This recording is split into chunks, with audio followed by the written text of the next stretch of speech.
జీవనదిని నా హృదయములో ప్రవహింపచేయుమయా. శరీర క్రియలన్నీయు నాలో నశింపచేయుమయా.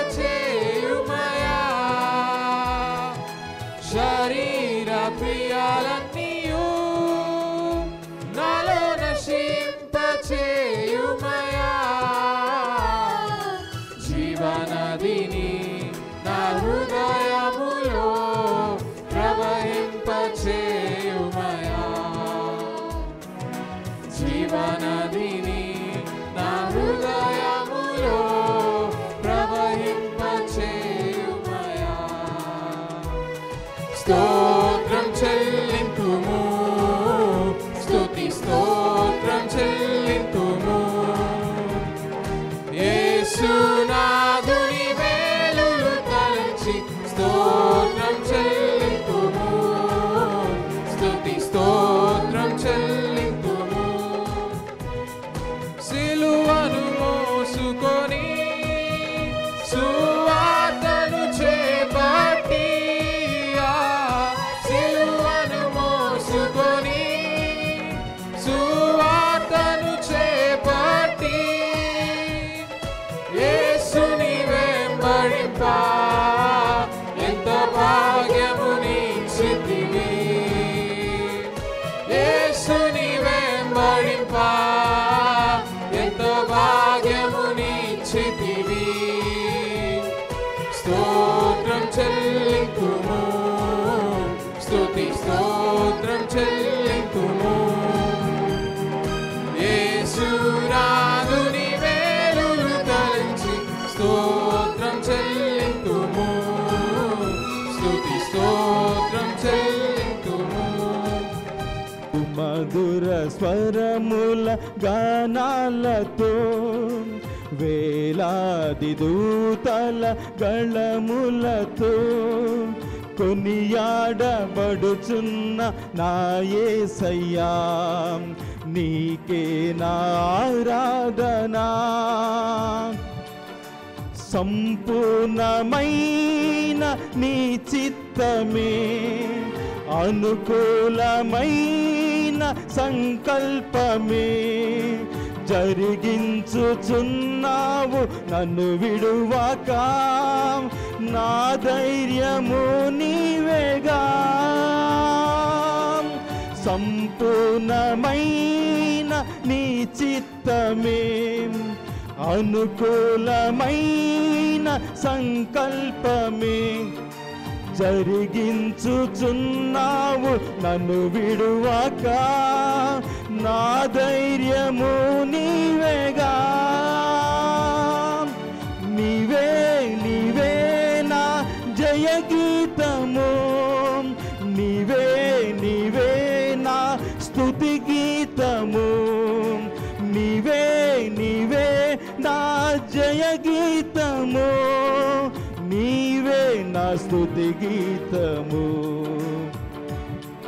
ఇది పాస్టర్ గారికి అంకితం చేస్తున్నాను, ఎందుకంటే ఇది దైవజనుల గురించి రాసిన గొప్ప పాట. ఈ పాటని ఏబి మాసిలామణి గారు రాశారు. మధుర మధుర మధుర సేవ యేసు ప్రభు సేవా, మధుర మధురం భాగ్యభోగనిధులు లేని భారభరిత సేవా, భాగ్యభోగనిధులు లేని భారభరిత సేవా. బాష్పశిరులలోన మెలిగి, బాష్పశిరులలోన మెలిగి బాధలను వరించు సేవా, బాధలను వరించు సేవా. మధుర మధుర మధుర సేవ యేసు ప్రభు సేవా, మధుర మధురం. ఆరాధనా ఆరాధనా యేసయ్యా ఆరాధనా ఆరాధనా ఆరాధనా ఆరాధనా యేసయ్యా ఆరాధనా ఆరాధనా. ఎబినేజరే ఎబినేజరే ఇంతవరకు ఆదుకున్నావు.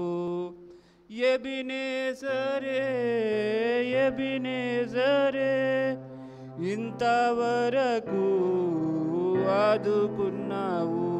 నన్ను ఇంతవరకు ఆదుకున్నావు.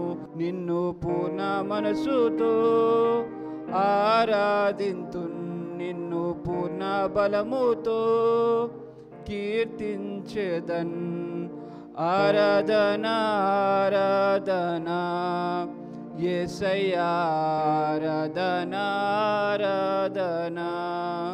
ప్రేమించెదన్ అధికముగా ఆరాధింతున్ ఆసక్తితో.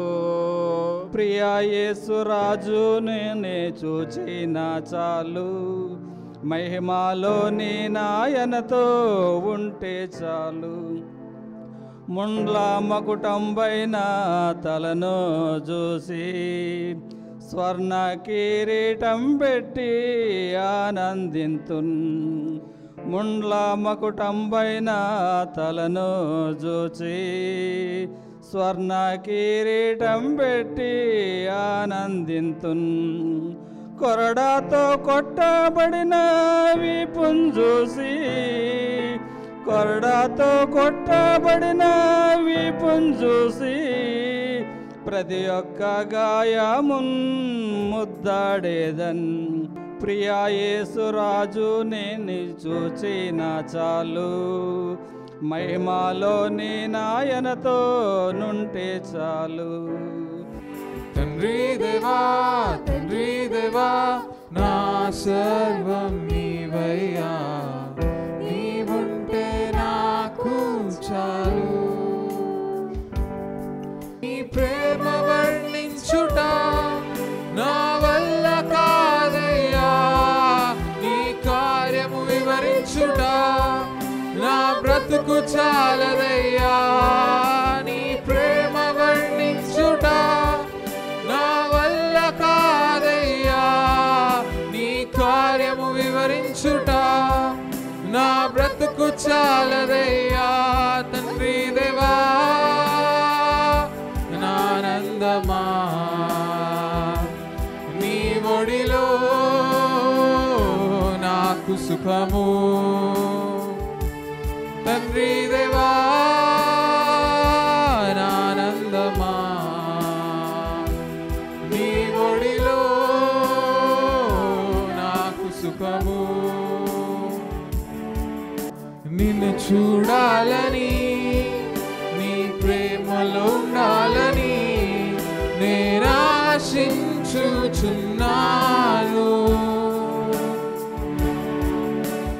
నిన్ను చూడాలని నీ ప్రేమలో ఉండాలని నేను ఆశించుచున్నాను.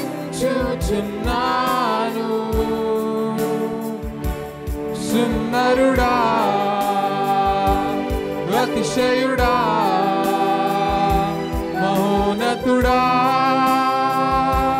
నా ప్రియుడా. సుందరుడా అతిశయుడా మహోన్నతుడా నా ప్రియుడా. మా ప్రియుడవు సుందరుడా అతిశయుడా మహోన్నతుడా నా ప్రియుడా. బలపరిచి ఇక్కడి నుంచి బయటికి పంపించమని, వచ్చిన వారు వచ్చినట్లు కాకుండా ఇక్కడి నుంచి బలముతో నిండు సమాధానముతో ఇక్కడి నుంచి యేసు నామములో వెళుదురుగాక. కృప కలుగునుగాక, మహిమ కలుగునుగాక. ప్రభా, బిడ్డలు వచ్చారు, ఎంతో ఆశతో వచ్చారు. ప్రతి బిడ్డని, ఈ మెన్స్ ఫెలోషిప్ని ప్రభా మొదటిసారిగా ఈ మందిరంలో జరుగుతూ ఉంది. దీన్ని ఆశీర్వాదకరంగా, మీకు మహిమకరంగా జరిగించి మీ వాక్యంతో మాట్లాడి బిడ్డలను ఆదరించమని మరొకసారి ప్రభా మీ ప్రేమ గల, దయగల, కృప కలిగిన, గాయపడిన, నమ్మకం కలిగిన చేతులకు బిడ్డలందరినీ అప్పగించుకుంటూ ఈ చిన్ని ప్రార్థన మన ప్రభువును రక్షకుడైన యేసుక్రీస్తు వారి నామములో అడిగి వేడుకొంచున్నాను తండ్రి. ఆమేన్, ఆమేన్, ఆమేన్. గట్టిగా ఒకసారి చప్పట్లు కొడదాం యేసయ్యకి. హల్లెలూయా. మంచిది, దేవునికి మహిమ కలుగును గాక. ఈ రోజున మనం, ఈ రోజని కాదు, ఎప్పుడు ఇక్కడ ఈ పులిపీఠం నుంచి, ఈ స్టేజ్ నుంచి ఏం చెప్పినా, ఎవరు చెప్పినా యేసు ప్రభు వారి గురించే చెప్తాం. ఈ సంఘం యొక్క ప్రత్యేకత ఏంటంటే యేసు ప్రభు గురించే చెప్తాం. ఇక వేరే విషయాలు మనకి అలవాట్లేదు చెప్పడం. యేసు ప్రభు వారి గురించే చెప్పడం జరుగుతుంది. ఎందుకనంటే వాక్యము అంటే చాలాసార్లు పేతురు గారు పాలతో వర్ణించాడు. వాక్యము పాల వంటిది, పాల వంటిది అంటాడు. మిల్క్, టీ ఇష్టమా, మిల్క్ ఇష్టమా అంటే ఏమంటాం? ఇప్పుడే టీ తాగాం, టీ ఇష్టం అంటాం మనం. యాక్చువల్గా టీ బలమా, పాలు బలమా? పాలు ఇష్టపడం, మిక్స్ చేస్తే ఇష్టపడతాం. మిక్స్ చేస్తే బలం ఉండదు, టేస్ట్ ఉంటుంది, బలం ఉండదు. ఏసైకి ఏమి కలిపినా బలం ఉండదు నీకు. ఏసైని అందరితో కలిపేసి ఏసైని కూడా కలగవరకంప అంటాం. అందుకని యేసు ప్రభువారితో ఎవరిని కలపకూడదు, ఆయనలోంచి ఏమి తీసేయకూడదు, ఆయనకి ఏమి కలపకూడదు. ఆయన ప్యూర్. కొంచెం యేసు ప్రభు గురించి, కొంచెం వేరే వాళ్ళ గురించి, కొంచెం ఒక 2 స్టోరీలు, 2 పిట్టకథలు, 4 జోకులు అన్నీ మిక్స్ చేసి ఇస్తే దాంట్లో పోషకాలు ఉండవు, అన్నీ పోతాయి. అందుకని నీకు మంచి న్యూట్రిషన్ ఫుడ్ ఎవరంటే ప్రభు అయిన యేసుక్రీస్తు వారు. అందుకే అంటాడు, నా శరీరమును తిని నా రక్తమును తాగువాడు నిత్యము జీవిస్తాడు. జీవం ఉంది ఆయనలో. హల్లెలూయా, హల్లెలూయా. ఈ రోజున నా మెసేజ్ ఏంటంటే క్రీస్తునందు, అంతే నా మెసేజ్. క్రీస్తునందు. నేను ఎప్పుడు కూడా, నాకు ఇన్ క్రైస్ట్ అనే వర్డ్ చాలా ఇష్టం. నాకు చాలా చాలా ఇష్టమైన వర్డ్ ఏంటంటే ఇన్ క్రైస్ట్. క్రీస్తులో నువ్వేమై ఉన్నావు, క్రీస్తు నీకు ఏం చేశాడు. నాకు ఆ సబ్జెక్ట్ అంటే చాలా ఇష్టం. ఎన్నిసార్లు చెప్పినా దాని మీదే ఎక్కువగా నేను ఫోకస్ పెడతాను. నాకు నచ్చిన సబ్జెక్ట్ అది, ఇన్ క్రైస్ట్. కాబట్టి ఈ రోజున కొన్ని విషయాలు మీకు చూద్దాం. చూడండి, యేసు మనకి ఏం చేశాడు, యేసులో ఉంటే మనం ఎలా ఉంటాం. చూడండి, ఎఫెసీ పత్రిక 5వ అధ్యాయం మొదటి 2 వచనాలు చదువుదాం. మీరు ప్రియులైన పిల్లల వలె, పిల్లల వలె అన్నాడా, దాసుల వలె అన్నాడా? మనం ఎప్పుడు ఎవరు, నీ కాన్షియస్ ఎప్పుడు కూడా దాస్యం మీదకి వెళ్ళకూడదు. క్రీస్తుని విడిపించాడు. క్రీస్తు వెలపెట్టి కొని నిన్ను విడిపించాడు. విడిపించిన తర్వాత పిల్లలు అనాలి తప్ప దాసులు అనకూడదు. దాస్యంలో లేవు నువ్వు, దాస్యంలో లేవు. నీకు సన్షిప్ని ఇచ్చాడు. అందుకని మీరు ప్రియులైన పిల్లలు వలె దేవుని పోలి నడుచుకొనిడి. ఒక్క నిమిషం, దేవుని పోలి నడుచుకొనిడి. నీకు ఫస్ట్ నీకు ఏం అర్థం అవ్వాలంటే, పిల్లోడిని తెలిస్తే, దేవుని కొడుకునని తెలిస్తే దేవుళ్ళలాగా నడుస్తావు. అసలు కొడుకని తెలవకుండా నువ్వు దాసుడిని అనుకుంటే దేవునిలాగా నడవలేవు. అందుకని దేవుని పోలి నడుచుకునే ముందు నీకేం తెలియాలా? నేను ఆయన కొడుకుని అని తెలియాలి. హల్లెలూయా, హల్లెలూయా. ఆయన కొడుకని తెలిస్తే దేవుని పోలి నడుచుకోవడం పెద్ద కష్టం కాదు. ఇప్పుడు మా నాన్న ఇల్లు అని తెలిస్తే ఆ ఇంట్లో ఉండడం నాకు ఇబ్బందికరంగా ఉండదు. మీరు చుట్టాల ఇంటికి వెళ్తారు, 1 గంట 2 గంటలు బాగానే ఉంటారు, తర్వాత ఇబ్బంది పడుతూ ఉంటారు. ఎప్పుడు ఇంటికి, మీరు చుట్టాల ఇంటికి వెళ్ళే ముందేమో చాలా హ్యాపీ, బ్యాగులు సర్దేస్తాం, లగేజ్ సర్దేస్తాం, చాలా మామూలు ఉండదు హుషారు. వెళ్ళిన తర్వాత 2 రోజులు ఉన్నాక వాళ్ళకి విసుగొచ్చేది, మనకి విసుగొచ్చేస్తుంది. మీరు ఎప్పుడైనా చూడండి, మేము ఊరెళ్ళి ఎప్పుడైనా ఇంటికి వస్తాం, వచ్చాక అమ్మయ్య మన ఇంట్లో మనం పడిపోయారా నాయన అంటే నీ ఇంటికి చుట్టాల ఇంటికి తేడా ఉంటుంది. ఫస్ట్ 1-2 డేస్ బాగానే ఉంటుంది, తర్వాత నీ ఇల్లు గుర్తొస్తుంది. అందుకే తండ్రి ఇంట్లో ఉండడానికి కొడుకు ఇబ్బంది పడ్డు, కొడుకు ఇబ్బంది ఏమి ఉండదు. చుట్టాల ఇంట్లో ఉండడానికి చాలా ఇబ్బంది పడతాడు. నీ కొడుకుని చుట్టాలింటికి పంపించు, కొన్ని రోజుల తర్వాత ఎప్పుడు వెళ్ళిపోదాం ఇంటికి నాన్న దగ్గరికి అనుకుంటాడు, ఎందుకంటే నాన్న ఇల్లు వేరే. అందుకే ఇప్పుడు కొడుకు అని తెలిసిపోతే దేవుని పోలి నడుచుకోవడం నీకు కష్టం కాదు. దేవుని ఇంట్లో ఎలా ఉండాలో అది పెద్ద విషయం కాదు. అందుకని దాని మీద ఫోకస్ పెట్టకూడదు. నీ ఫోకస్ ఎక్కడ ఉండాలా? నేను దేవుని పిల్లల వలె, నేను ఆయన కొడుకుని, ఆయన చిన్న కొడుకుని, ముద్దుల కొడుకుని అనుకోవాలి. ఎప్పుడు కూడా ఏమనుకోవాలంటే నేను ముద్దుల కొడుకుని అనుకోవాలి. అంతేగాని నన్ను దేవుడు రానిస్తాడో రానియడో, నేను చాలా తప్పు పని చేశాను, ఆ పని చేశాను, ఈ పని చేశాను అంటే నేను ఒక మాట చెప్తా చూడండి. బండ మీద కట్టబడిన ఇల్లు, ఇసుకలో కట్టబడిన ఇల్లు, 2 ఇళ్ళు ఉన్నాయి. ఇప్పుడు 2 ఇళ్ళు కూడా కట్టబడ్డాయి. అయితే నాకు వచ్చిన ఏంటంటే అసలు బండ మీద కట్టబడితే మరి తుఫాను ఎందుకు వచ్చింది? తుఫాను దానికే రావాలి, ఇసుక మీద కట్టుకున్నాడు కాబట్టి దాని మీద దాని ప్రభావం చూపించాలి. కానీ రెండిటికి సేమ్ అదే ఫోర్స్తో తుఫాను వస్తుంది.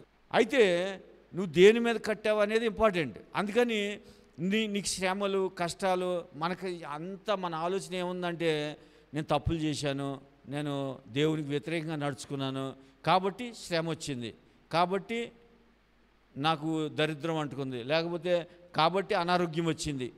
ఈ మైండ్ తీసేయాలి. ఎందుకంటే తుఫాను నువ్వు మంచోడు అయినా వస్తుంది, చెడ్డోడు అయినా వస్తుంది. ప్రతి ఇంట్లో కష్టాలు వస్తాయి. నీ దగ్గర డబ్బులుంటే డబ్బులు ఉన్నవాడికి డబ్బులు ఉన్నట్టుగా వస్తాయి కష్టాలు, లేనోడికి లేనట్టుగా వస్తాయి. అందుకని శ్రమలకి కారణం వెతుక్కోవద్దు. నువ్వు అసలు శ్రమకి నువ్వు రీజన్ వెతకొద్దు. రీజన్ వెతికావంటే నిన్ను అక్కడే బ్లాక్ చేసేస్తుంది సాతాను. నువ్వు రీజన్ వెతికావనుకో నిన్ను అక్కడే బ్లాక్ చేస్తుంది. నువ్వు ఎప్పుడు శ్రమ వచ్చినా నువ్వేం వెతుక్కోవాలంటే నేను ప్రియుడిని, నా చిన్న కొడుకుని, నేను ముద్దుల కొడుకుని దేవునికి. శ్రమ వచ్చింది, నువ్వు రీజన్ వెతకొద్దు. నేను దేవుని కొడుకుని, నేను దేవుడికి నేనంటే చాలా ఇష్టం అనుకోవాలా, నేను ప్రియమైన కొడుకుని అనుకోవాలి. నీ కష్టాలు ఎక్కువయ్యే కొలది ఆయనకి ఏం చెప్పాలంటే ప్రభా నీకు ఇష్టమైన కొడుకుని. అందుకే సాతానుగాడి మీద నా మీద ఎక్కువ ఫోకస్ పెట్టాడు అనుకోవాలి. అంతేగాని ఏం శ్రమలు నాయన, నేనేం తప్పు చేశాను నాయన, మనం తప్పుల దగ్గరికి వెళ్ళిపోతాం. నీకు ఎన్ని శ్రమలు వచ్చినా నేను దేవుని కొడుకుని, ఆయన ముద్దుల కొడుకుని అనుకుంటా ఉంటే దేవుని పోలి నడుచుకోవడం ఈజీ, తండ్రి ఇంట్లో బ్రతకడం ఈజీ. ఇప్పుడు నీకేం తెలియలేదంటే ఇన్ని సంవత్సరాల క్రైస్తవ జీవితంలో దేవుని ఎఫెసీ పత్రికలో అంటాడు మనం దేవుని ఇంటి వారం అంటాడు. అసలు నీకు ఒక ఇల్లు ఉందని తెలీదు. నువ్వు దేవుని కుటుంబంలో ఒక సభ్యుడివి. నీ ఇల్లు అది. నీ తండ్రి ఇంట్లో నువ్వు ఉన్నప్పుడు నీ తండ్రి ఇల్లు అని తెలిస్తే ఆయన పోలి నడుచుకోవడం చాలా ఈజీ. ఇప్పుడు నా ఇంట్లో నా కొడుకు ఇబ్బందిగా ఫీల్ అవడు. ఎప్పుడు ఫీల్ అవుతాడంటే ఇతరుల ఇల్లు అని తెలిస్తే ఫీల్ అవుతాడు. అందుకని ఫస్ట్ నీకేం తెలియాలంటే దేవుని కొడుకుని నేను అని తెలిస్తే దేవుని పోలి నడుచుకోవడం ఈజీ. చాలామందికి దేవుని పోలి నడుచుకోవడం అంటే అది ఒక లా అనుకుంటారు. నీకు తెలియాల్సినవి ఏమో తెలియలేదు, తెలవకూడని చాలా తెలిసిపోయినాయి. ప్రాబ్లం అది. ఇప్పుడు నువ్వు తెలుసుకోవాల్సినవి ఏమో దాన్ని స్కిప్ చేసావు. ఆయన బ్లడ్ నీలో ఉంది, బ్లడ్లో నీలో ఉంటే దేవుని పోలి నడుచుకోమంటే మనం ఓహో దేవుని పోలి నడుచుకోమంటే పరిశుద్ధత ఏదేదో ఊహించేసుకుంటాం. అదన్నీ చాలా ఈజీగా నువ్వు నడవచ్చు. కానీ నీకు ఫోకస్ ఎక్కడుందంటే అలా నడవాలంటే నేను ఏమి చేయవలను అని గూగుల్లో కొడతావు, లేకపోతే ఎవరో సీనియర్ దైవజనులు అడుగుతావు, ఆయన 10 రాసిస్తాడు. ఈ భారం మొయ్యలేక ఒక 4 రోజులు చేస్తావు, మళ్ళీ పడేస్తావు. నీకు అవన్నీ వద్దు. దేవుని ఇంట్లో నేను ఒక కొడుకుని, చిన్న కొడుకు అనుకుంటే ఇంకా మంచిది. ఎందుకంటే చిన్న కొడుకుని చాలా గారంగా చూస్తారు. ముందేమో పెద్ద కొడుకుని బాగా చూస్తారు, ఎందుకంటే ఫస్ట్ పుట్టినోడిని బాగా చూస్తారు. మళ్ళీ లాస్ట్ వాళ్ళు అంటే చాలా ప్రేమ. ఫస్ట్ ఏమో ఆడి మీద ఉంటుంది, తర్వాత లాస్ట్ ఆడి మీద ఉంటుంది. ఈ మధ్యలో వాళ్ళ సంగతి ఇక అంతే. అందుకని ఆ చిన్న కొడుకుని అనుకోవాలి ఎప్పుడు. చూడండి, చిన్న కొడుకు అన్నీ అమ్మేసి వచ్చినా ఏం చేశాడు? మెడ మీద పడి ఓ ముద్దులు ముద్దులు ముద్దులు పెట్టేసుకున్నాడు. ఎందుకు? చిన్న కొడుకు. నేను యేసుకు చిన్న కొడుకున్నానండి. హల్లెలూయా.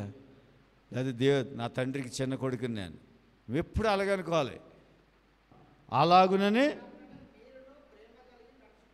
అసలు ఈ వాక్యాలు ఒక్కొక్క వచనాన్ని మీరు దాన్ని కట్ చేసి బ్రేక్ చేసి చూడండి, కొన్ని బ్రేక్ చేసి మీరు చదవండి, మీకు అసలు మైండ్ బ్లాక్ అయిపోద్ది. యేసయ్య నిన్ను ప్రేమించాడు, చిన్న కొడుకువి నువ్వు. ప్రేమించి నిన్నేం చేయడానికి?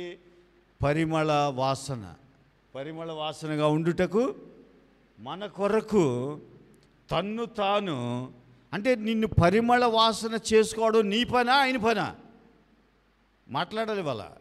పరిమళ వాసన చేయడానికి ఇప్పుడు నువ్వు పరిమళ వాసనగా లేవు. పరిమళ వాసన చేయడము నీ పనా ఆయన పనా? ఆయన పనే. ఆయన పని. ఎందుకంటే ఆయనే ప్రేమించాడు, ఆయనే కొడుకుని చేసుకున్నాడు. కాబట్టి కొడుకుని చేసుకుని ప్రేమించి కొడుకుని చేసుకున్నాడు, చిన్న కొడుకుని చేసుకున్నాడు. చిన్న కొడుకుని చేసుకున్నాక ఇప్పుడు పరిమళ వాసనగా చేసుకోవాలనుకున్నాడు. ఎందుకంటే నా కొడుకు 10 మందిలో ఇందాకే ఆరాధన చేశాం, అతి సుందరుడు, అతి కాంక్షణీయుడు, 10,000లో అతి సుందరుడు ఆయన. అంటే నీ కొడుకు ఎక్కడున్నా నా కొడుకు ఫలానండి అంటాం. మన కొడుకు ఫోకస్ అవ్వాలని మనం చూస్తాం. ఇప్పుడు చిన్న కొడుకుని చేసుకుని అలాగే ఉండరా అంటాడా? అలాగ అనకుండా ఆయన ఏం చేశాడంటే నిన్ను పరిమళ వాసన చేయాలని డిసైడ్ అయ్యి అసలు మన లైఫ్ ఎలా ఉంది? పరిమళ వాసన కాదు, అసలు ఏ వాసన లేదు. జలుబు చేస్తే స్మెల్ ఎలా పోద్దో అలా మొత్తం పోయి ఉందాం మనం. కానీ చిన్న కొడుకుని చేసుకుని ప్రేమించి చిన్న కొడుకుని చేసుకుని నేనేం చేశాడంటే పరిమళ వాసనగా ఉండడానికి ఎక్కడికి వెళ్ళినా నా కొడుకే కనపడాలి. ఇప్పుడు చూడండి, మీరు నిజంగా మీ గుండెల మీద చేసి చెప్పండి, మీకు బిడ్డలు ఉంటే, కూతురైనా కొడుకైనా, నీ బిడ్డే ఫోకస్ అవ్వాలనుకుంటావా పక్కోడు ఫోకస్ అవ్వాలనుకుంటావా? ఓపెన్గా మాట్లాడుకుందాం. నా కొడుకే అంతే, వాడు ఎవడైనా నా కొడుకే. అందుకే దేవుడు ఏం చేశాడంటే నీ మీద భారం పెట్టలే, పరిమళ వాసన అయిపో అనలేదు. పరిమళ వాసనగా నిన్ను చేయడానికి దేవునికి అర్పణగాను బలిగాను క్రీస్తు అప్పగించుకున్నాడు. ఇది క్రీస్తు కోరిక. క్రీస్తుని ఎందుకు మనం బోధిస్తామంటే ఆయన చేసిన త్యాగం మామూలుది కాదు. దేవునికి అర్పణ కావాలి. నువ్వు పరిమళ వాసన అవ్వాలంటే నీదంతా మారిపోవాలి, నీ తప్పులు అన్నీ క్షమించబడాలి, నువ్వు నీలో ఉన్న కుట్రలు కుతంత్రాలు అన్నీ పోవాలంటే నీకు దేవుడు అంత లీగల్గా చేస్తాడు. దేవుడు ఎప్పుడు కూడా ఇల్లీగల్గా చేయడు. దేవుడికి లీగల్ ఏంటి? నువ్వు పరిశుద్ధపరచబడాలి, అర్పణ కావాలి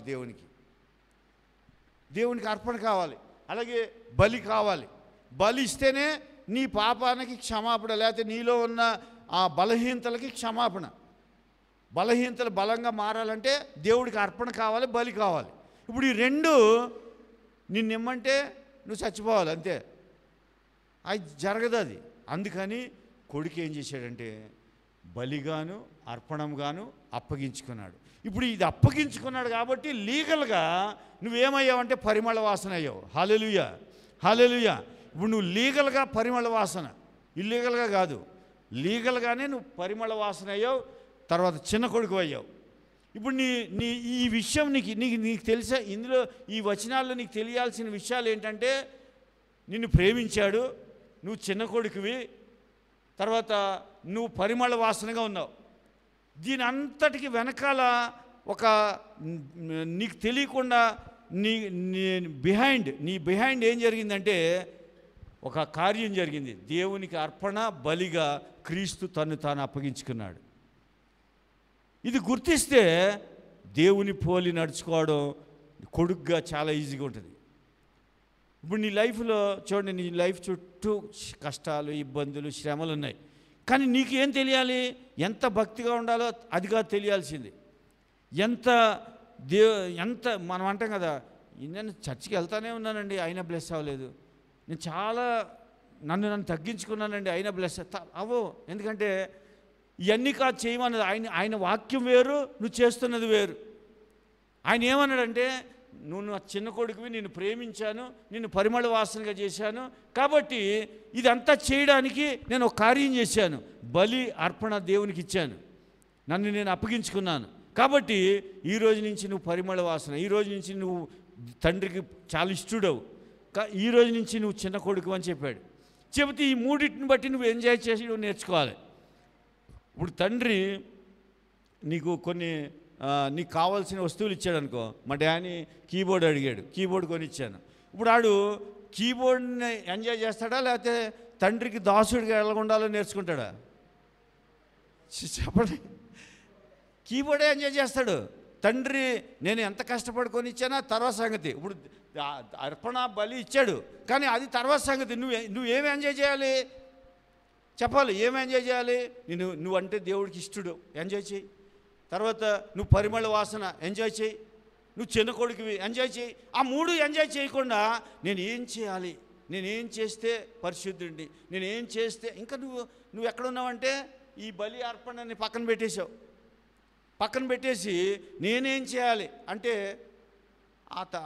ఆ యవనస్తుడిలాగా చెప్తాడు, నీ ఆస్తి అంతా అమ్మేసి సన్యాసం అయిపోయి హిమాలయాలకు వెళ్ళిపోతాడు అంటాడు. అంతే. మరి ఇప్పుడు నీకు అర్పణ అర్థం అవనప్పుడు ఏం చేస్తాడు? ఆ మూడు ఎంజాయ్ చేయకుండా ఇప్పుడు నీ బిడ్డలకి ఏదో కొనిచ్చావు, వాడు వెళ్ళి ఎంజాయ్ చేయాలి వాటితో. తండ్రి కష్టపడే ఇచ్చాడు, కానీ తండ్రి కష్టపడిన తర్వాత సంగతి. ముందు ఎంజాయ్ చేయి. ఎంజాయ్ చేస్తే తండ్రి చేసిన విలువ గుర్తొస్తుంది. అప్పుడు అంటాడు, ఏదో ఒక రోజున అంటాడు, మా డాడీ కీబోర్డ్ కొనిచ్చాడు కాబట్టి ఈ రోజున నేను ఇంత పెద్దవాడిని అయ్యాను అంటాడు. అవునా కదా? అది ఆ విలువ తెలుస్తా తర్వాత. కానీ నువ్వు ఎంతవరకు అమ్మో దేవునికి భయపడాలా? ఇది మతం ఏం చేసిందంటే నువ్వు పరిశుద్ధంగా ఉండాలంటే ఇలా చేయాలి, నువ్వు దేవుడికి పరిమళ వాసన అవ్వాలంటే నువ్వు ఎలా ఉండాలి, అలా ఉండాలని బోధించారు. బోధిస్తే అది మనకి ఎక్కేసి ఆయన ఇచ్చిని ఎంజాయ్ చేయట్లేదు. ఆయన ఎంత వాల్యుబుల్ ఇచ్చాడు నీకు. నిన్ను ప్రేమించి నిన్ను కొడుకుని చేసుకుని నిన్ను పరిమళ వాసన చేయడానికి ఆయన అర్పణ అర్పించుకున్నాడు. కానీ నిన్ను ఆ మూడు చేశాడు. ఆ మూడిట్లో నువ్వు రోజంతా ఎంజాయ్ చేయాలి. ఎంజాయ్ చేస్తుంటే అప్పుడు నీకు యేసయ్య గుర్తొస్తాడు. యేసయ్య నా ఎంజాయ్కి కారకుడు నువ్వే, కాబట్టి నిన్ను ఎంత స్తుతించినా తక్కువే అంటావు. ఇప్పుడు నువ్వు అరగంట ప్రార్థన చేస్తావు. ఏది? నిష్టగా ఉండడానికి, పరిశుద్ధంగా ఉండడానికి.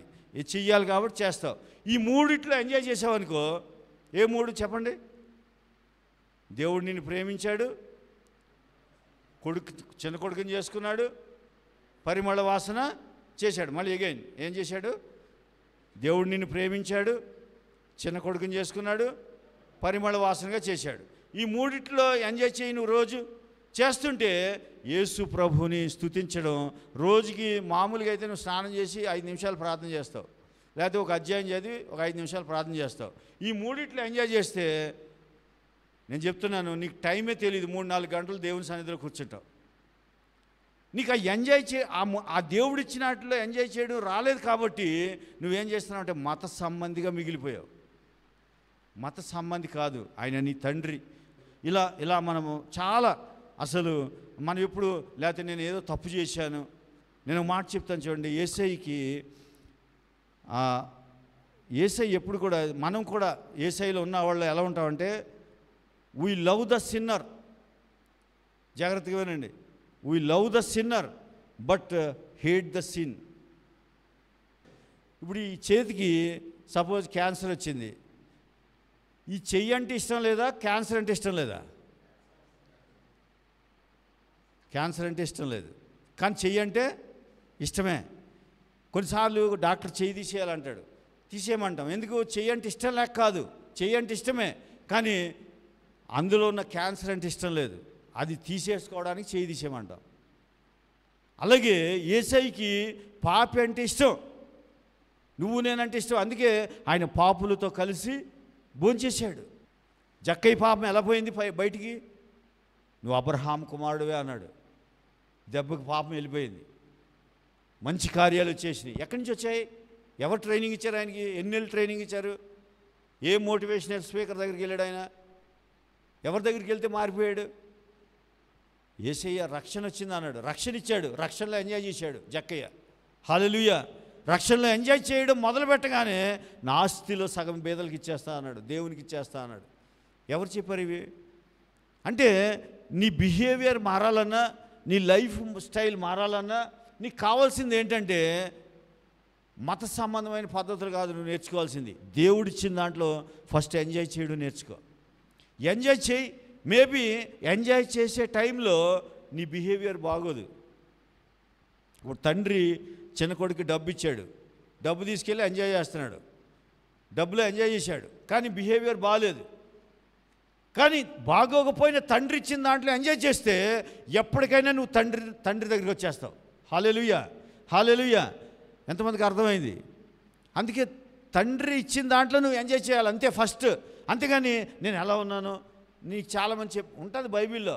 నువ్వు పరీక్షించుకోనగానే ఇలా చూసుకోగానే నిన్నంతా అబద్ధాలు ఆడాను, నిన్నంతా ఆడిని తిట్టాను, ఈయన తిట్టాను.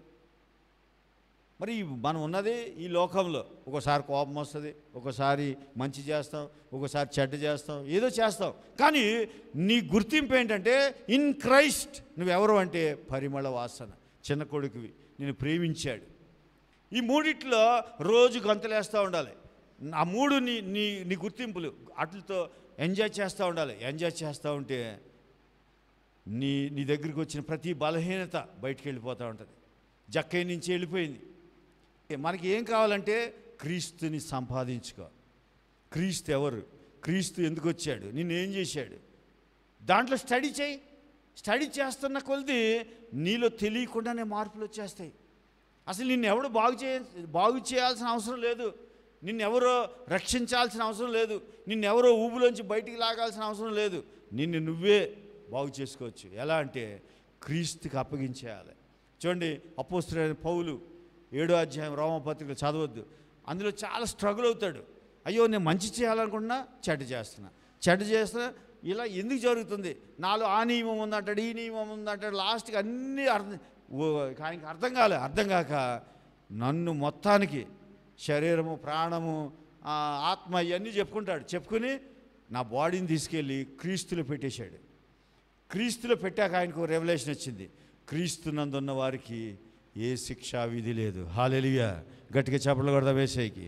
అంటే నిన్ను నువ్వు తీసుకెళ్ళి ఎక్కడ పెట్టాలి? ఇప్పుడు పౌలు గారికి కూడా నాకు 2 నియమాలు ఉన్నాయన్నాడు, నేను పాపం చేస్తా అన్నాడు. 7వ అధ్యాయంలో చాలా చెప్పాడు. అన్నిటినీ తీసుకెళ్ళి ఎందులో పెట్టాడు? ఇన్ క్రైస్ట్, క్రీస్తు నందు పెట్టాడు. పెట్టగానే కొత్త రెవల్యూషన్ వచ్చింది. ఏంటంటే ఆయన యందుంటే నాకు ఏ శిక్షా విధి లేదు. హల్లెలూయా. ఇది నీకు అర్థమవకుండా అయ్యో ఇవాళ తప్పు చేశాను, దేవుడు నాకు దూరంగా ఉంటాడేమో. అస్సలు నీకు దూరంగా ఉండే ప్రసక్తే లేదు. ఆయన ఒకసారి చెప్పాడు, నిన్ను విడువను ఎడబాయను. ఆయన మాటలు జ్ఞాపకం చేసుకోవాలి. అబద్ధమాడుటకు ఆయన నరుడు కాదు. ఆయన నిన్ను విడువను ఎడబాయనంటే నువ్వు ఎప్పుడు ఎక్కడ ఉన్నా నిన్ను ఎడబాయాడు. అందుకే దావీదుకి ఆ రెవల్యూషన్ వచ్చా అంటాడు, గాఢాంధకారపు లోయలో నేను సంచరించినను ఏ అపాయములకు భయపడను. అంటే మనం అడగొచ్చు, ఏం దావీదు నీకు పని పాట లేదా, గాఢాంధకారంలోకి ఎందుకు వెళ్ళావు అనొచ్చు. ఇప్పుడు నా దగ్గరికి ఎవరిని వచ్చి అయ్యా నేను చీకట్లోనే అయ్యగారు అనుకోకుండా సెల్లార్లో దూరాన్ని అయ్యగారు అని అనుకో, నేను ఎవడు దూరం అన్నాడు అంటాం. దావీదు ఏమంటాడు, గాఢాంధకారపు లోయలో ఎందుకు వెళ్ళావో అడగొద్దు. ఆయన ఎంజాయ్ చేస్తున్నాడు. మేబీ యేసయ్యని గాఢాంధకారపు లోయలో ఎంజాయ్ చేయాలనుకున్నాడేమో. వెళ్ళినా ఆయన ఏమన్నాడు, నన్ను ఎవడో తీసుకొచ్చి ఇక్కడ వదిలేశాడు బ్రదర్, అందుకే నా జీవితం ఇలా అయిపోయింది అంటలే. ఏమన్నాడు, గాఢాంధకారపు లోయలో నేను సంచరించినాను, ఏ అపాయమునకు భయపడను, ఎందుకంటే క్రీస్తునందున్నాను. హల్లెలూయా, హల్లెలూయా. గట్టిగా చప్పట్లు కొడదాం. సంతోషంగా ఉన్నవారు చప్పట్లు కొట్టండి. అందుకని దయచేసి గమనించండి, ఎప్పుడు కూడా క్రీస్తులో నీకు ఇచ్చిన దాన్ని ఎంజాయ్ చేయాలి. ఎంజాయ్ చేస్తే నీ చుట్టూ ఉన్న పరిస్థితులు మారిపోతాయి. నీ చుట్టూ పరిస్థితులు మారిపోవాల్సిందే. ఎందుకంటే క్రీస్తు నందున్నావు. సీతాకోక చిలుక గొంగళి పురుగు ఎందులో ఉంది? చిన్న గూడులో ఉంది. గూడులో ఉన్నాక కొన్ని రోజుల తర్వాత దాన్ని ఎన్నో మాటలు అన్నా సరే అది మారిపోయింది. మారిపోయి ఇప్పుడు అది ఏమైంది? సీతాకోక చిలుక ఎగిరింది. సీతాకోక చిలుక మళ్ళీ గొంగళి పురుగు అవుతుందా? మరి ఆఫ్టర్ ఆల్ సీతాకోక చిలుక తప్పు చేసినా అది అవ్వదు, కానీ నువ్వు అయిపోతావా? ఆయన అమూల్యమైన రక్తం ఏమైంది? ఆయన రక్తం అంటే ఆయన రక్తం కంటే నువ్వు చేస్తున్న తప్పే ఎక్కువ. ఒకసారి ఆలోచన చేద్దాం. ఇప్పుడు ఆయనకి మనమే అంటాం అమూల్యమైన ఏంటది నిష్కళంకమైన రక్తం అని పాటలు కూడా పాడతాం. నిష్కళంకమైన రక్తము రక్తము అని పాటలు పాడతాం. పాడి ఇప్పుడు చిన్న అబద్ధం ఆడగానే ఆయన రక్తం పనిచేయలేదా? నేను అబద్ధం ఆడాను బ్రదర్, అందుకే నా జీవితం ఇలాగ అయిపోయింది అంట. అంటే ఆయన రక్తం ఏమైంది మరి? అది అమూల్యమైన రక్తం కాదా? ఈ ప్రపంచంలో తప్పులే కాదు, ఈ ప్రపంచంలో ఏది నీకు నువ్వు ఎందులో పడినా సరే అన్నిటికన్నా అమూల్యమైనది ఆయన రక్తం. హల్లెలూయా. నిన్ను జయించే సామర్థ్యం దానికి లేదు, కానీ నిన్ను నువ్వే దానికి అప్పగించుకుంటున్నావు. నేను ఇందాకే చెప్పా, నువ్వు దేనికి అప్పగించుకుంటే దానిలాగా అవుతావు. నువ్వు ఎందులో పోయబడితే ఆ రూపం నీకు వస్తుంది. నువ్వు దేవుని ఆ అమూల్యమైన రక్తం అని భావించావనుకో, ఆ రక్తంలోనే పోయబడతావు. అలాగే ఉంటుంది నీ లైఫ్. అలా అని నేను ముందే చెప్పాను, తండ్రి ఇల్లు అని తెలిస్తే తండ్రిని పోలి నడుచుకోవడం చాలా ఈజీ. ఇప్పుడు మీకు చెప్తాను చూడండి, క్రీస్తు లైఫ్ ఎలా ఉందో చెప్తాను. మత్తయి సువార్త మనకు తెలిసిన విషయాలే. మత్తయి సువార్త 3:17 ఒకసారి చదవండి. 3:17 ఇదిగో ఈయనే నా ప్రియ కుమారుడు. ఇప్పుడు యేసయ్యకి యోహానుతో డిస్కషన్ జరిగింది అంతకుముందు. యోహాను ఏమన్నాడంటే, యోహాన్ దగ్గరికి వెళ్ళి అయ్యా నాకు బాప్తిస్మం ఇయ్యి అన్నాడు యేసుప్రభు వారు. ఆయన ఏమన్నాడు, అయ్యో అలాగంటావేంటి ప్రభు, నేనే నీతో బాప్తిస్మం తీసుకోవాలి తప్ప నువ్వు నాతో తీసుకోవడం ఏంటంటే నీతి యావత్తు ఈలాగు జరగవలసి ఉన్నది అంటాడు యేసుప్రభు వారు. డిస్కషన్ జరిగింది. జరిగాక అక్కడ అయిపోయింది. అంతకుముందు తల్లిదండ్రులతో డిస్కషన్ చేశాడు, చాలామందితో మాట్లాడాడు. చాలామంది ఆ తల్లి మెచ్చుకుంటుంది, అప్పుడప్పుడు తండ్రి మెచ్చుకునేవాడు. ఇలాగా అక్కడ మీరు యెరూషలేము పట్టణానికి వీళ్ళు పండగకి వెళ్తారు. వెళ్తే అక్కడ శాస్త్రులతో ఆయన డిబేట్ పెడతాడు. డిబేట్ పెట్టినప్పుడు వాళ్ళు కూడా అంటారు, అరే ఇంత జ్ఞానం ఎక్కడిది దీనికి, ఇంత మెమరీ పవర్ ఎక్కడిది అని చాలామంది అప్రిషియేట్ చేస్తారు. కానీ ఇవేమీ ఆయన మైండ్లో లేవు. చాలా జాగ్రత్తగా వినాలి. నీ మైండ్లో నిన్న మొన్న నాకు ఎవరో చెప్పారు ఒక మాట, ఫ్లైట్లో ఎక్కే ముందు లగేజ్ చెక్ చేస్తారట. లగేజ్ చెక్ చేస్తారు. నువ్వు వెళ్ళేది యూఎస్ఏ అనుకో, నీకు 21 కిలో 25 కిలోలో అలౌ చేస్తాడట వాడు. ఆ 25 కిలోలు అయితే నువ్వేం చేస్తావు, ఎందుకైనా మంచిదాన్ని 1 కిలో తక్కువ వేస్తావా ఎక్కువ వేస్తావా? ఇది పెరిగితే ఆడికి ఎంటేస్తాడు బయటికి, ఎక్కనివాడు. నీకు టికెట్ ఉన్నా ఎక్కనివాడు వాడు. నీ లగేజ్ అక్కడే స్కాన్ చేసి బంగారం వేసుకెళ్ళా కూడా పక్కతో చేస్తాడు. అంటే నీ లగేజ్ని తగ్గించుకున్నావు పైకి ఎగరడానికి, అవునా కదా? అందుకే నీ బుర్రలో ఎప్పుడు కూడా ఈ యేసు ప్రభు వాళ్ళతో డిస్కషన్ చేసింది అంతా బుర్రలో పెట్టుకోలేదు ఆయన. చాలామంది అప్రిషియేట్ చేశారు, కొంతమంది తిట్టారు, అవన్నీ లేవు ఆయన మైండ్లో. కానీ ఒక మాట దాచేసుకున్నాడు, ఒక్క మాటే. ఆ ఒక్క మాట లాగంటే లగేజ్ తగ్గించుకున్నాడు. లగేజ్ తగ్గించుకుని ఒక్క లగేజే తీసుకున్నాడు. ఏంట్లో ఆ లగేజ్, ఇదిగో ఈయన నా ప్రియ కుమారుడు, ఈయన యందు నేను ఆనందించుచున్నానని ఒక శబ్దము ఆకాశము నుండి వచ్చాను. ఆకాశము నుండి వచ్చింది తీసుకున్నాడు అంతే. జాగ్రత్తగా ఆలోచన చేయండి. మంచి ఎఫెక్టివ్ లేదు, చెడు ఎఫెక్టివ్లే.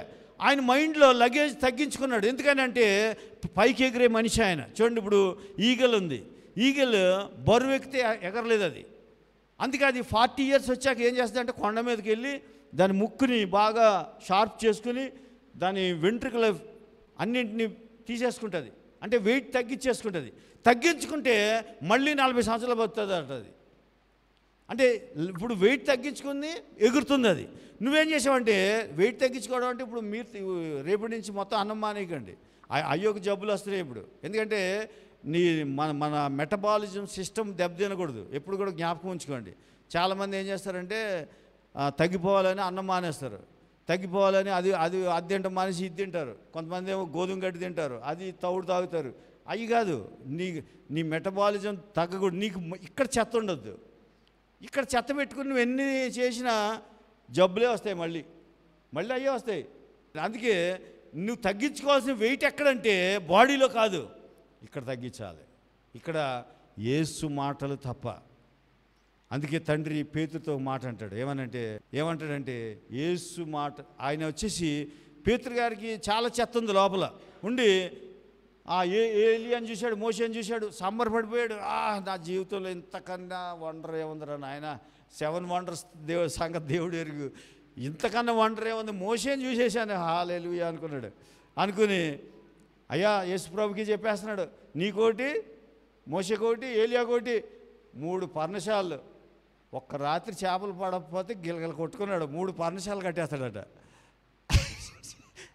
మాటలు కోటలు దాటేస్తాయి అంటారు కదా. ఒక్క నైట్ చేపలు పడకపోతే ఇలాగ ఏరుకుంటాడు, వాళ్ళని బాగు చేసుకుంటాడు. అలాంటి వ్యక్తి 3 పర్ణశాలలు కట్టేస్తాడు అన్నాడు. అంటే యేసయ్య ఏం మాట్లాడలే, తండ్రి ఇన్వాల్వ్ అయ్యాడు. రే నా కొడుకుని అందరితో మిక్స్ చేయొద్దు, హల్లెలూయా గట్టిగా చేపలు కొడదాం, ఎవరితో మిక్స్ చేయొద్దు, నా కొడుకు కొడుకే, నా కొడుకు కొడుకే. అప్పుడు అంటాడు ఒక మాట పేతురుతో, ఈయన చెప్పినది చేయుడి, ఈయన చెప్పిందే చేయాలి, ఈయన చెప్పిందే వినాలి నువ్వు. అంతే, వెంటనే బొక్కబార్ల పడిపోయాడు పేతురు, బొక్కబార్ల పడిపోయాడు. యేసు తప్ప, అక్కడ రాసి ఉంటుంది, యేసు తప్ప మరెవరు కనపడలేదు ఆయనకి. యేసు తప్ప నీ లైఫ్లో అది తప్ప ఇంకా మైండ్లో ఇంకా వేరేది పెట్టుకోకూడదు. ఇప్పుడు చూడండి, ఈయన నా ప్రియ కుమారుడు, ఈయన యందు నేను ఆనందించున్నానని ఒక శబ్దం ఆకాశము నుండి వచ్చింది. ఆకాశం నుండి వచ్చింది మైండ్లో పెట్టుకున్నాడు. మిగిలిన వారు తిట్టారు, పొగిడారు, అన్నీ డిలీట్ చేసాడు. మన ఫోన్ని డిలీట్ చేస్తూ ఉంటాం కదా, ఎందుకంటే అది ఎక్కువ దాని జీబీ అయిపోయింది అనుకో, అది స్టక్ అయిపోద్ది, పనిచేయదు. ఏం చేస్తాం మనం, కూర్చుని మొత్తం పాతయన్నీ డిలీట్ చేసేస్తాం. అంతా డిలీట్ చేసి నువ్వు నా ప్రియ కుమారుడు, నువ్వు ఆ మాట ఒక్కటే పెట్టుకున్నాడు. వెయిట్ తగ్గించుకున్నాడు. వెయిట్ తగ్గించుకున్నవాడు పరలోకం నుండి అనుభవిస్తూ ఉంటాడు, పరలోకం పనిచేస్తూ ఉంటుంది ఆయన పక్షాన్ని. మైండ్లో వెయిట్ తగ్గించుకున్నవాడు చూడండి, ఇప్పుడు వెయిట్ తగ్గించుకున్నాడు. తగ్గించుకుని ఇప్పుడు ఆయన కూడా నా ప్రియ కుమారుడు అన్నాడు కాబట్టి తండ్రి ఇంట్లో ఎలా ఉండాలో ఇంకా ఎవరు చెప్పవసరం లేదు, ఆయన ట్రైనింగ్కి వెళ్ళవసరం లేదు. ఎప్పుడైతే నా ప్రియ కుమారుడు అన్నాడో ఆ తర్వాత ఏం జరిగింది చదవండి. అప్పుడు యేసు అపవాది చేత ఆత్మ చూడండి, యేసయ్య ఎప్పుడైతే ప్రియ కుమారుడు అన్నాడో దురాత్మ వచ్చేసింది. అర్థం అవ్వలేదు మీకు? ఇప్పుడు నిన్ను ఎప్పుడైనా యేసుని ఆ ప్రియ కుమారుడు అంటే మీరేమనుకుంటారంటే, యేసు ప్రియ కుమారుడు అంటే నా దగ్గరికి రాదనుకుంటారు. వెంటనే వచ్చిందా, రాలేదా? నేను అదే చెప్పాను, బండ మీద ఉన్నా వస్తుంది శ్రమ, ఇసుకలో ఉన్నా వస్తుంది. అయితే మీరు అనొచ్చు, మరి అలాగే ఎందుకు పాస్టర్ గారు ఇసుకలోనే ఉంటాను అనొచ్చు మీరు. మరి తుఫాను వచ్చినప్పుడు, తుఫాను వస్తే ఎందుకు బండ మీద ఉండాలంటే నువ్వు కూలిపోవు, హల్లెలూయా, నిన్నెవరో కోల్చలేడు. దేవుడు మాటలు ఎలా ఉంటాయంటే, నువ్వు బండ మీద ఉంటే నిన్ను ఎవడు కోల్చలేడు, అది ఎంత తుఫాన్ అయినా సరే. నీకు విరోధముగా రూపింపబడిన ఏ ఆయుధము వర్ధిల్లదు. మీకు ఇంకో విషయం తెలియదు, అక్కడ ప్రతిదీ కూడా చాలా జాగ్రత్తగా చదవాలి. ఆయుధం తయారు చేసింది దేవుడే, ఆయుధాలు తయారు చేయించేవాడిని తయారు చేసింది కూడా దేవుడే, అక్కడ రాస్తాడు. కానీ దేవుడు తయారు చేయించిన ఆయుధమే దేవుని బిడ్డకి పనిచేయదు, వేరేవాడికి పనిచేస్తుంది. వేరేవాడికి పనిచేస్తుంది, నీ మీద పనిచేయదు. అది నువ్వు బాణసంచ కాల్చావనుకో సముద్రం దగ్గరికి వెళ్ళి, ఏమైనా పనిచేస్తుందా? అది తుస్సుమని ఎందులో ఎక్కడ పడుతుంది? అదే ఏ గడ్డి కుప్ప మీద పడింది అనుకో, ఏమవుతుంది? గడ్డి కాలిపోద్ది. అందుకని నీదంతా దేవుని రాజ్యం నీ మీద పనిచేయాలి. ఇప్పుడు చూడండి, అపవాది వచ్చేసింది, ప్రియ కుమారుడు అనగానే అపవాది వచ్చేసింది. అపవాది వచ్చి శోధింపడు ఆత్మ వలన అరణ్యమునకు కొనిపోబడ్డాడు. ఇప్పుడు తండ్రి ఇంట్లో ఎలా నడవాలో ఏమి నేర్పించింది ఆయనకి? ఎవరు చెప్పారు? చెప్పాలి. ఈయన నా ప్రియ కుమారుడు అనే మాట తండ్రి ఇంట్లో ఎలా నడుచుకోవాలో తెలిసిపోయింది. ఇప్పుడు అపవాది అరణ్యమునికి తీసుకుపోయి శోధించడం అనేది నువ్వు నా ప్రియ కుమారుడు అని చెప్పిన దానికంటే చిన్నదా పెద్దదా? మీకు అర్థమైందా లేదా? ఇప్పుడు తండ్రి ఏమన్నాడంటే నువ్వు నా ప్రియ కుమారుడు అన్నాడు. ఇప్పుడు ఈ మాట ఎక్కువ, అరణ్యంలోనికి కొనిపోబడ్డం సాతాను చేత అది ఎక్కువ. ఎస్, అంటే దాని మీద నువ్వు బ్రతికితే, దాంట్లో నువ్వు ఎంజాయ్ చేస్తే, నువ్వు నా ప్రియ కుమారుడు అనే మాట మీద యేసయ్య ఎంజాయ్ చేస్తే అరణ్యం పెద్ద విషయం కాదు. అరణ్యంలో 40 దినాలు శోధించబడడం పెద్ద విషయం కాదు యేసు ప్రభుకి. ఎందుకనంటే ఆయన ఎందులో ఎంజాయ్ చేస్తున్నాడంటే, తండ్రి ఏమన్నాడంటే, నువ్వు నా ముద్దులో కొడుకురా, నువ్వు నా చిన్న కొడుకు, నా ప్రియ కుమారుడు అన్నాడు. అనగానే దాంట్లో ఎంజాయ్ చేస్తున్నాడు. సాతాను గడు వచ్చి ఈ ఎంజాయ్ ఏంటో నేను చూస్తా అనేసి ఎక్కడికి తీసిపోయాడు? అరణ్యంలోకి తీసిపోయాడు. తీసుకుపోయినా అరణ్యంలో ఉన్న ప్రియ కుమారుడే ఆయన. హల్లెలూయా, హల్లెలూయా. గట్టిగా చెప్పలు కొడదాం. నువ్వు ఎక్కడున్నా ఆయన కొడుకువే. ఇప్పుడు అరణ్యంలో ఉన్నాడు యేసయ్య ఎందుకు అరణ్యంలోకి వెళ్ళాలి? ఆయన ప్రియ కుమారుడు కదా అనకూడదు. ప్రభా నేను ప్రియ కుమారుడు అన్నావు కదా, మా పాస్టర్ గారు చెప్పారు, మరి నాకెందుకు వచ్చేది ఈ శోధన అంటే అలా అనకూడదు. ఆ ప్రియ కుమారుడు నువ్వు ఎంజాయ్ చేయాలి. చేస్తే అరణ్యంలోకి వెళ్ళాడు యేసయ్య. ఆయనకి ఏమి ఎఫెక్ట్ ఇవ్వలేదు. 40 రోజులు ఉపవాసం ఉన్నాడు, ఏమి ప్రాబ్లం కాలేదు, హెల్త్ ఏం దెబ్బతిం లేదు. ఆకలి అయింది 40 రోజుల తర్వాత. ఆకలి కూడా ఏం చేయలేకపోయింది.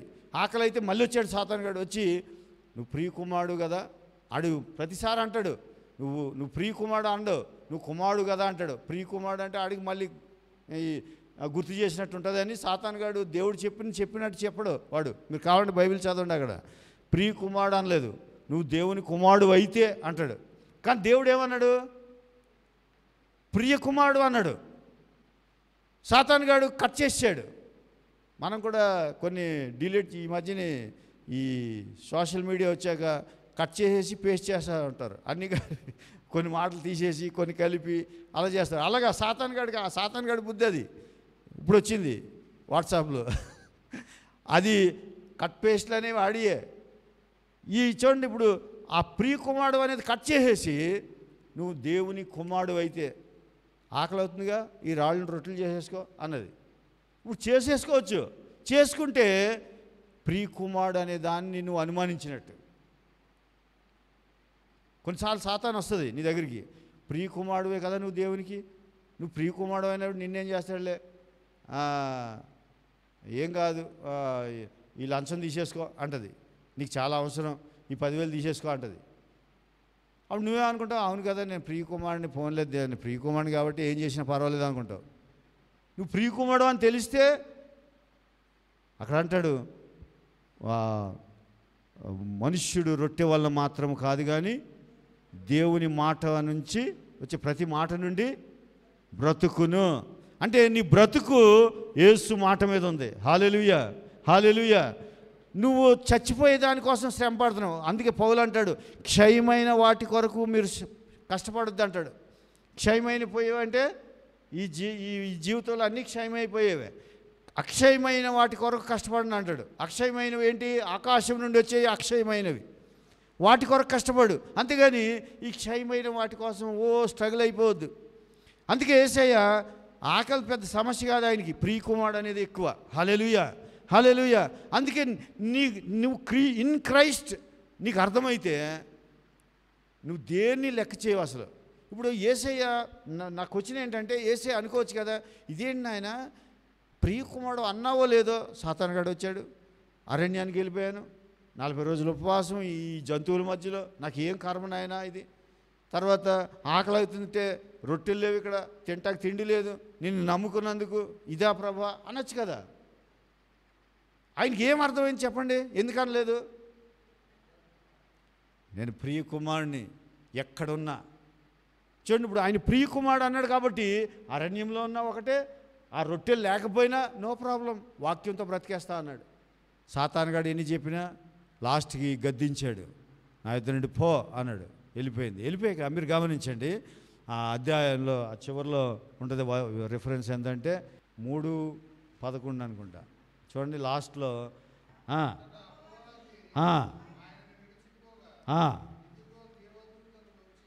ఇదిగో ఆకాశము నుండి ఒక శబ్దం వచ్చింది. ఏమని? ఈయన నీ నువ్వు నా ప్రియ కుమారుడు అని శబ్దం వచ్చింది. ఈ శబ్దంలో బ్రతకడం నేర్చుకున్నాడు. నేర్చుకుంటే అరణ్యం వచ్చింది, తిండి లేదు, అపవాది చేత శోధించబడుతున్నాడు, అయినా స్ట్రగుల్ అవ్వలేదు. అయినా హ్యాపీగానే ఉన్నాడు. కారణం ఏంటంటే నా ప్రియ కుమారుడు అనే శబ్దంలో ఎంజాయ్ చేస్తున్నాడు ఆయన. ఎంజాయ్ చేస్తుంటే ఇప్పుడు ఈ 3 వచ్చాయి, వెళ్ళిపోయిన తర్వాత ఎవరు వచ్చారు? ఆకాశం తెరవబడి అక్కడి నుంచి ఏమొచ్చింది? మళ్ళా చెప్పాలి, దేవుని దూతలు వచ్చి ఆయనకు పరిచర్య చేయించుండరు. హల్లెలూయా, హల్లెలూయా. గట్టిగా చెప్పలు కొడదాం యేసయ్యకి. నీకు ఆశ ఉండాలి, దేవదూతలు వచ్చి నాకు పరిచర్య చేయాలి. ఒకవేళ నేను ఇలాగ అన్నాను అనుకో, రేపు నుంచి మొదలెడతావు, అయితే నేనేం చేయాలి? దేవదూతలు వచ్చి పరిచయం చేయాలంటే నేనేం చేయాలి? నువ్వేం చేయాలంటే నువ్వు ఆయన చిన్న కొడుకు అని ఎంజాయ్ చేయాలి, అంతే. నువ్వు ఆయన పరిమళ వాసన అని ఎంజాయ్ చేయాలి, నన్ను ప్రేమించాడని ఎంజాయ్ చేయాలి. చేస్తే ఇప్పుడు మీరు చాలా జాగ్రత్త. నేను ఎక్కువ చెప్పను ఈరోజు. మీరు ఇదే సబ్జెక్ట్ని, ఇప్పుడు కష్టాలు వచ్చాయి, ప్రియకుమారుడు కానీ కష్టాలు వచ్చాయి, వస్తే దేనికి లోబడలేదు ఆయన. లోబడకపోయడానికి ఆయనకు వచ్చిన, ఎక్కడి నుంచి వచ్చింది ఆ బలం? ఆకాశం నుండి వచ్చిన ఆ మాటలోంచి ఆ బలం వచ్చింది. ఆ బలం ఎందుకంటే అందులో ఎంజాయ్ చేస్తున్నాడు ఆయన. నేను దేవుని ప్రియకుమారుడిని ఎంజాయ్ చేస్తున్నాడు. ఈ ఎంజాయ్మెంట్లోంచి ఆయనకి బలం వచ్చింది. దేన్ని ఎదిరించడానికి? సాతాన్ని ఎదిరించడానికి. ఎప్పుడైతే ఆ ఎదిరించడానికి బలం వచ్చిందో ఎదిరించాడు. ఎదిరించాక మరి ఇప్పుడు నెక్స్ట్ మరి ఫుడ్ కావాలి కదా మనిషికి, మరి ఆ కష్టాలు పోయి సుఖం రావాలి కదా. ఇది రావడానికి మళ్ళీ ఏమైనా చేశాడు ఆయన? మాట్లాడాలా? ఏమైనా చేశాడా? ఏం చేయలేదు. ఆటోమేటిక్గా పరలోకము పని చేయడం ప్రారంభించింది ఆయన పక్షముగా. హల్లెలూయా. నువ్వు యేసయ్య దేవుని మాటలు ఎంజాయ్ చేయడం మొదలుపెట్టు, పరలోకం నీ పక్షముగా పనిచేయడం ప్రారంభిస్తూ ఉంటుంది. మేబీ బిడ్డ పుట్టడానికి 9 నెలలు ఎలా పడుతుందో అలాగే నీ కార్యం జరగడానికి కొన్ని టైం పట్టచ్చు, కానీ ఖచ్చితంగా జరిగి తీరుద్ది. ఎందుకు తీరుద్ది అంటే వాక్యములో జీవం ఉంది. హల్లెలూయా, హల్లెలూయా.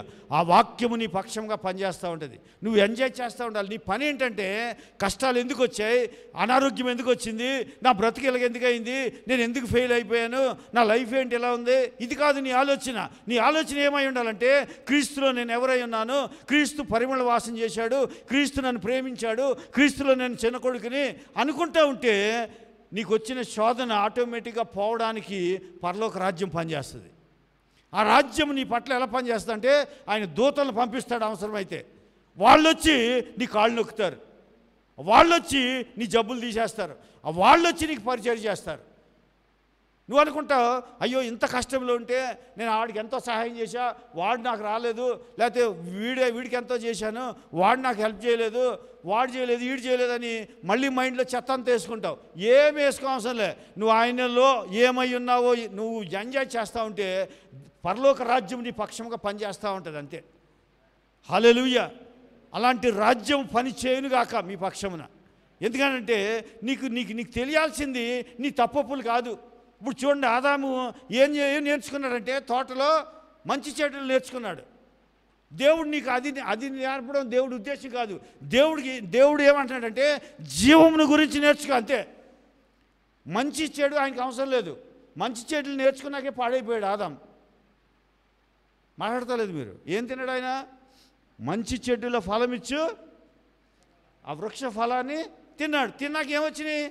మంచి అంటే చెడ్డ అంటే తెలిసింది. నీకు మంచి చెడులు తెలియని అవసరం లే. మనం ఏమంటామంటే మంచి చేయాలి బ్రదర్ అంటే ఆ పండులోనే ఉంది అది. నువ్వు మంచి చేస్తున్నావు అంటే పక్కన ఏం చేస్తావు? చెడు కూడా చేస్తావు. ఎందుకంటే ఆ ఫ్రూట్ గుణం అది. మంచి చెడులు రెండు మిక్స్ అయి ఉన్న ఫలం అది. ఓన్లీ జీవమే నీ ఫలం పేరు ఏంటంటే లైఫ్, జీవం. ఆ ఫలము క్రీస్తు మాటలో ఉంది. హల్లెలూయా. అంతకు మించి నిన్ను మంచి చేయొద్దు, నువ్వు చెడ్డ చేయొద్దు. ఎందుకంటే ఆ ఫలమే మంచిది కాదు, దానిలో ఉన్న గుణాలే మంచివి కాదు. నీ ఫలం ఏంటి మరి అంటే యేసు ప్రభు జీవమునిచ్చే ఫలం నీది. ఆ తోటలో ఆ ఫలం కూడా ఉందా లేదా? మరి అది చూజ్ చేసుకోలేదు. ఎందుకంటే అందులో పోయబడాలంటే అది చూజ్ చేసుకోవాలి నువ్వు. నేను ముందే చెప్పాను, నువ్వు ఎందులో పోయబడాలో నీ ఇష్టం. జీవంలో పోయబడవచ్చు, మరణంలో పోయబడవచ్చు, నీ ఇష్టం, నీ లైఫ్ నీ ఇష్టం. కానీ దేవుడైతే చాయిస్ ఇచ్చాడు నీకు. ఎప్పుడు కూడా జ్ఞాపకం పెట్టుకోండి, యేసు ప్రభు తప్ప.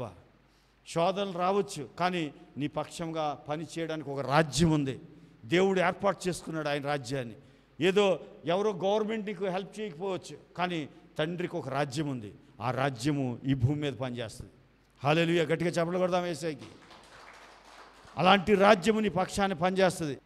నేను ఎందుకు వాక్యం చదవమంటాను తెలుసా మీకు? మంచి చెడులు చెప్పడం నాకు మీకన్నా బాగా తెలుసు నాకు. ఎందుకంటే వాటిలో బ్రతికినోడినే నేను. మంచి చెడులు మీకంటే బాగా తెలుసు. నేను ఎందుకు చెప్పనంటే నేను అనుభవించాను. మంచి చెప్పినా చెడే చేస్తావు, చెడు చేసినా మంచి. ఆ పండే అలాంటిది, ఆ ఫ్రూటే అలాంటిది. అందుకని నీ పని ఏంటంటే లైఫ్ గురించి నేర్చుకోవడం, జీవముని గురించి. ఆ ఫ్రూట్ని తింటూ ఉండాలి.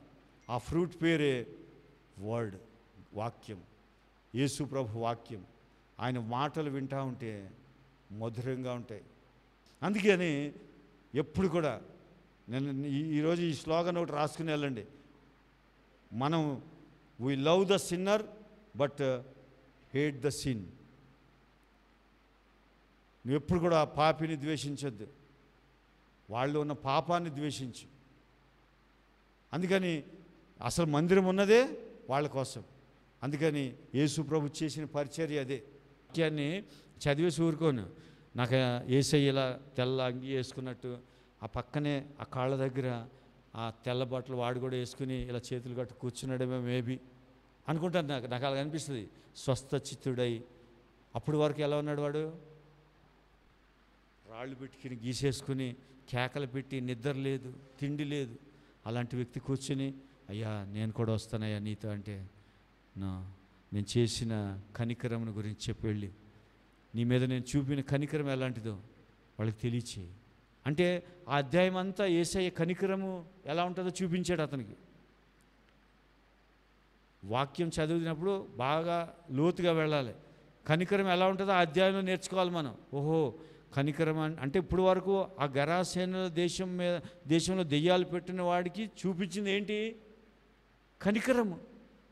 అంటే కనికరం ఎలా ఉంటుందో యేసయ్య ఆ అధ్యాయం చూస్తే తెలిసిపోద్ది మనకి. నీకు ఏమి కనికరం చూపించానో అది నీ ప్రజలకి నీ గ్రామం వెళ్ళి చెప్పమంటాడు. అప్పుడు అతను వెళ్ళి ఆ దెకపల్లి గ్రామంలో ప్రకటిస్తే వాళ్ళందరూ ఆశ్చర్యపోయారట. ఏం చెప్తే క్రీస్తు కనికరం ఎలా ఉంటుందో చెప్పాడు, అంతే. కాబట్టి ఈరోజు ఆ 3 మాటలు ఇక్కడి నుంచి తీసుకెళ్ళండి. ఏ 3 మాటలు? ఎఫెసీ పత్రిక 5వ అధ్యాయం 2 వచనాలు. క్రీస్తు నిన్ను ప్రేమించాడు, చిన్న కొడుకుని చేసుకున్నాడు, పరిమళ వాసనగా చేశాడు. కాబట్టి ఈ 3 ఎంజాయ్ చేస్తే దేవుని పోలి ఎలా నడుచుకోవాలో అప్పుడు నీకు ఆటోమేటిక్గా అర్థమైపోద్ది. దాని గురించి నేను పెద్ద మెసేజ్లు చెప్పనవసరం లేదు. అందుకే దానికి ఎగ్జాంపుల్ మళ్ళీ క్రీస్తుని చూపించాను మీకు. ఆయన ప్రియ కుమారులు ఎంజాయ్ చేశాడు. అరణ్యం ఏం చేయలేదు, ఆకలి ఏం చేయలేదు, సాతాను ఏం చేయలేదు, దేవదూతలు వచ్చి పరిచయం చేశారు. నీకు కూడా అలాంటి అనుభవం కావాలంటే చేయాల్సిన పని ఒకటే, క్రీస్తు నిన్ను ప్రేమించాడు కాబట్టి ఎంజాయ్ చేయి. క్రీస్తులో దేవుడు నిన్ను బహుగా దీవిస్తాడు. అట్టి కృప దేవుడు మీకు అనుగ్రహించును గాక. ఆమేన్. హరిబాబు గారు నిజంగా హైందవ కుటుంబం నుంచి వచ్చారు. ఆయన కూడా రక్షించబడి దేవుడు అంటే చాలా ఇష్టపడి ఆయన ఎక్కడో వరంగల్లో డ్యూటీ చేస్తారు ఏఈగా. ఆయన కూడా నిర్మల్ నుంచి వరంగల్ వచ్చినట్టున్నారు, వచ్చారు. తర్వాత మరి సిస్టర్ గారేమో ఇక్కడ అదేంటది ఎంఎస్ హాస్పిటల్ అని ఐ హాస్పిటల్లో అడ్మినిస్ట్రేటివ్ ఆఫీసర్గా పనిచేస్తున్నారు. మరి హరిబాబు గారు వారు స్నేహితులను తీసుకుని వచ్చారు. వారిని బట్టి వందనాలు. వారి గురించి కూడా ప్రార్థించారు. దేవునికి స్తోత్రం. మరి ఇంత మంచి తలంపు మరి బ్రదర్ రాజు గారికి, సిస్టర్ సంఘానికి ఇచ్చిండ్రు. నేను కూడా అప్పుడప్పుడు మనం అనుకుంటాం అందరికీ ఉమెన్స్ మీటింగ్, ఉమెన్స్ రిట్రీట్, ఆ రిట్రీట్, చిల్డ్రన్ రిట్రీట్ అన్నీ ఉంటాయి, కానీ మెన్స్ కన్ ఉండదని ఈ మధ్యకాలంలో అనుకున్నా. నేను దేవుడు తలంపు ఇచ్చిండు. మరి అందరిని బట్టి మరి బ్రదర్స్కు, సిస్టర్కు, సంఘాన్ని కూడా నేను అభినందిస్తున్నా. ఎందుకంటే మనము మెన్స్ అంటే పురుషులం, మేల్ ఫిమేల్ అంటారు. ఆ విధంగా ఫిమేల్లకు ఉంటుంది, మేల్లకు ఉండదు. అంటే మనం ఏం చేయాలనేది ఈ యొక్క హాలిడేస్లలో మరి బ్రదర్ చెప్పినట్టు ఎక్కడెక్కడో ఎంజాయ్ చేస్తూ ఉంటాం. ఎక్కడికి వెళ్దామా, పిక్నిక్ లేకపోతే వేరే సరదాలు, షికార్లు, పార్టీలకు వెళ్తాం. కానీ దేవుని సన్నిధిలో మనం గడపాలంటే మనకొక రోజు ఉండాలా అనేది థాట్ వచ్చింది. నాకు కూడా వచ్చింది మధ్యకాలంలో. నేను కూడా అనుకుంటున్నా అన్నీ డైలీ ఉంటాయి, ఉమెన్స్ రిట్రీట్ పెడుతుంటారు అన్ని సంఘాలలో, వాళ్ళు పెడుతుంటారు, కానీ మెన్స్కి అనేది ఉండదని అనుకున్నప్పుడు నా కోరిక కూడా బ్రదర్ ద్వారా తీర్చిండు.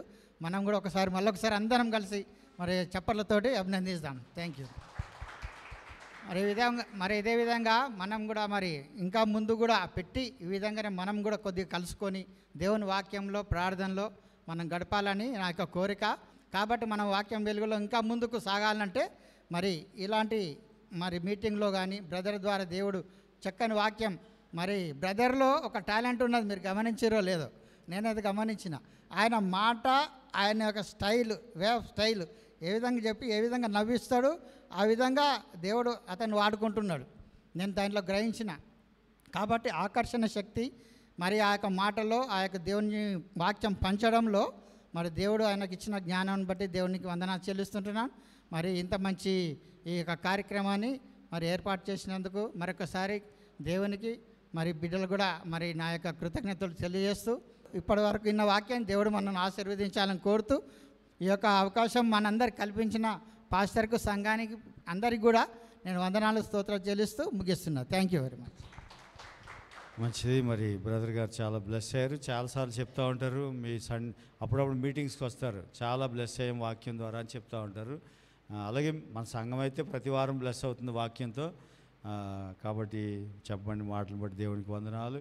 మంచిది. మరి ఒకసారి రామకృష్ణ బ్రదర్ గారు ముందుకు వస్తే చిన్న ప్రార్థన చేద్దాం. ఆయన బర్త్డే ఈరోజు. సిస్టర్ గారు, సుశీల సిస్టర్ గారు మనకు పరిచయస్తులు, వాళ్ళు ఇద్దరు స్నేహితులు. కాబట్టి చిన్న ప్రార్థన చేస్తాను బ్రదర్ గారి గురించి.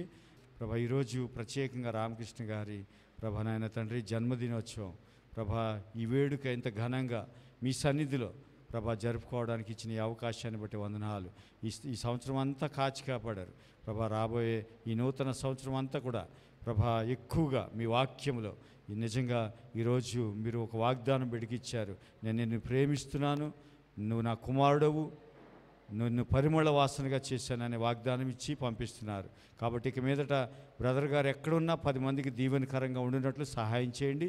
వారు చేస్తున్న పనులు, వారి ఆరోగ్యము, సిస్టర్ గారి ఆరోగ్యం, వారి బిడ్డల్ని నిండారుగా దీవించమని, ఆశీర్వదించమని, ఈ యొక్క దయా కిరీటం, జన్మదినం అనే దయా కిరీటం ఇచ్చినందుకు మీకు వందనాలు చెల్లిస్తూ ప్రభా, ఇంకా మరొకసారి మేమందరం కలుసుకుని మీ వాక్యములో సంతోషించే అవకాశం ఇమ్మని బిడ్డని మీ ప్రేమగల, దయగల, కృపగల, గాయపడిన, నమ్మకం కలిగిన చేతులకు అప్పగించుకుంటూ ఈ చిన్ని ప్రార్థన మన ప్రభువును రక్షకుడైన యేసుక్రీస్తు నామములో అడిగి వేడుకొంచున్నాను తండ్రి.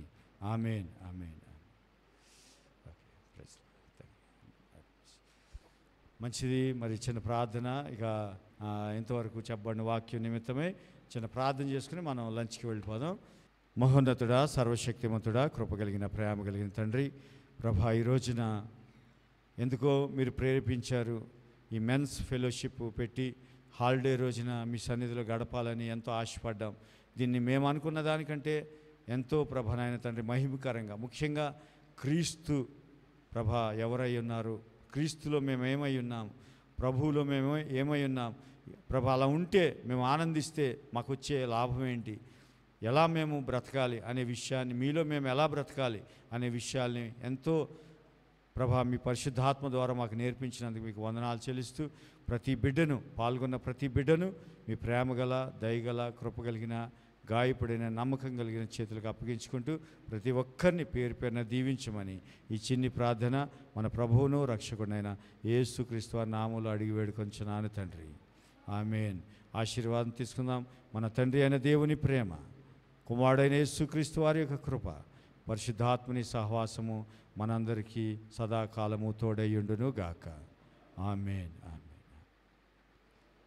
Okay, God bless you all.